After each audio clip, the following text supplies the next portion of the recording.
লক্ষ্মী পুজো উপলক্ষে মা আর বাবা আমাদের বাড়িতে এসেছিল জামশেদপুরে। তো লক্ষ্মী পুজো হয়ে যাওয়ার পর আমরা সবাই মিলে বেড়াতে গেলাম। আমরা দাসাম ফলস দেখতে যাচ্ছিলাম সেদিনকে। ইটস আ ফানি থিং যে এত বছর সবাই জামশেদপুরে ছিল, আমার এই বাড়ির মা, আমার হাজব্যান্ড, কিন্তু কখনো আর আমার দিদি, কিন্তু কখনো ওরা এত কাছে দাসাম ফলস এখান থেকে 2-2.5 ঘন্টা ড্রাইভ, কিন্তু কখনো ওরা দাসাম ফলসে বেড়াতে যায়নি এর আগে। তো এতদিন বাদে ফার্স্ট টাইম সবাই মিলে আমরা যাচ্ছিলাম দাসাম ফলস দেখতে।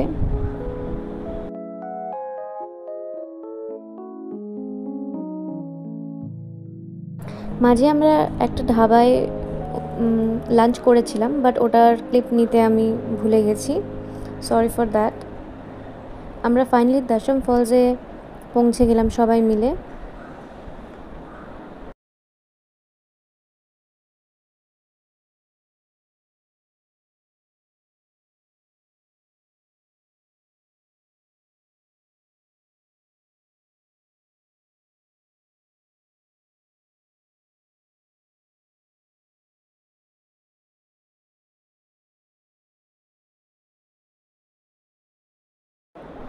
অনেকগুলো সিঁড়ি নেমে আমাদেরকে এখানের সামনে একদম পৌঁছতে হয়েছে।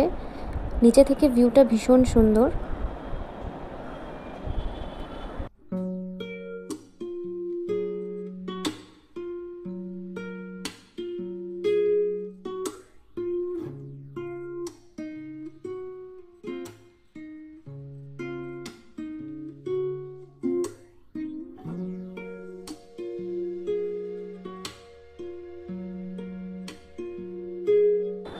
নিচে থেকে ভিউটা ভীষণ সুন্দর, কিন্তু এখানে খুব কেয়ারফুলি হাঁটাচলা করতে হবে, কারণ কি পাথরগুলো ভীষণ বড় বড় আর তার মধ্যে প্রচুর শ্যাওলা জমে। তো কেউ যদি এখানে যাওয়ার প্ল্যান করো, খুব কেয়ারফুলি হাঁটাচলা করতে হবে। মা বাবারা তো ওপরেই বসেছিল, কেউ নিচে নামেনি।